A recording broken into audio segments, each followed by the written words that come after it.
Hello दोस्तों, जय माता दी, जय श्री हरि। आज मैं कहने जा रही हूँ सफला एकादशी की व्रत कथा। सफला एकादशी के दिन जरूर इस कथा का पाठ सुनना और पढ़ना चाहिए, इससे मोक्ष की प्राप्ति होती है। पौष माह के कृष्ण पक्ष की एकादशी का व्रत किया जाता है, इसे सफला एकादशी के नाम से जाना जाता है। ऐसी मान्यता है कि सफला एकादशी का व्रत अपने नाम स्वरूप फल प्रदान करता है। इसके प्रभाव से हर कार्य सफल हो जाते हैं। श्री हरि विष्णु की कृपा से तमाम अधूरी इच्छाएं पूर्ण होती हैं। सफला एकादशी की कथा सुने। चंपावती नाम से विख्यात एक पुरी है जो कभी राजा महेशमती की राजधानी थी। राजा महेशमती के 5 पुत्र थे। उनमें बड़ा बेटा भैंसदा पाप कर्म में ही लगा रहता था, पर स्त्रीगामी और बुरे आचरण वाला था। उसने पिता के धन को पाप कर्म में ही खर्च किया। भैंसदा दुराचार परायण तथा ब्राह्मणों की निंदा करता था। वैष्णव और देवताओं की भी हमेशा निंदा किया करता था।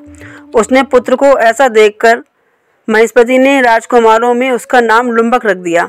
फिर पिता और भाइयों ने मिलकर उसे राज्य से बाहर निकाल दिया।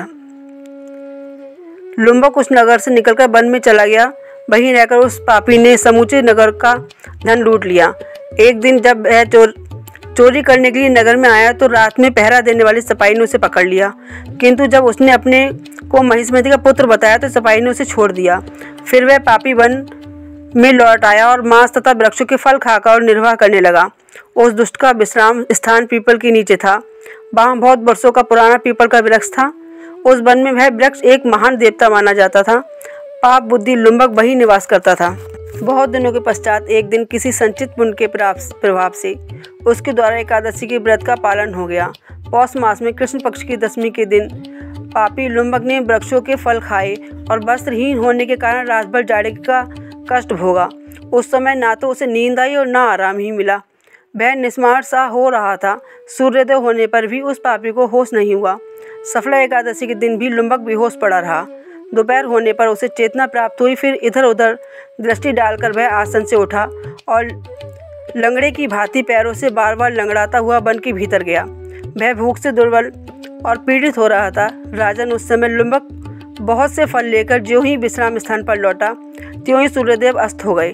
तब उसने वृक्ष की जड़ में बहुत से फल चुने और निवेदन करते हुए कहा, इन फलों से लक्ष्मीपति भगवान विष्णु संतुष्ट हों।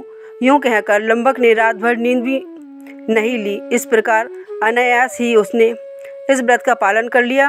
उस समय सहसा आकाशवाणी हुई, राजकुमार, तुम सफला एकादशी के प्रसाद से राज्य और पुत्र प्राप्त करोगे। बहुत अच्छा कहकर उसने वह वरदान की स्वीकार किया। इसके बाद उसका रूप दिव्य हो गया। तब से उसकी उत्तम बुद्धि भगवान विष्णु के भजन में लग गई। दिव्य आभूषणों की शोभा से संपन्न होकर उसने अकंटक राज्य प्राप्त किया और 15 वर्षों तक वह उसका संचालन करता रहा। उस समय भगवान श्री कृष्ण की कृपा से उसके मनोज्ञ नामक पुत्र उत्पन्न हुआ। जब वह बड़ा हुआ तब लुम्बक ने तुरंत ही राज्य की ममता छोड़कर उसे पुत्र को सौंप दिया और वह भगवान श्री कृष्ण की समीप चला गया, जहाँ जाकर मनुष्य कभी शोक में नहीं पड़ता।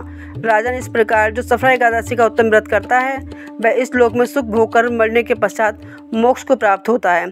संसार में वे मनुष्य धन्य हैं जो सफला एकादशी के व्रत में लगे रहते हैं, उन्हीं का जन्म सफल हो।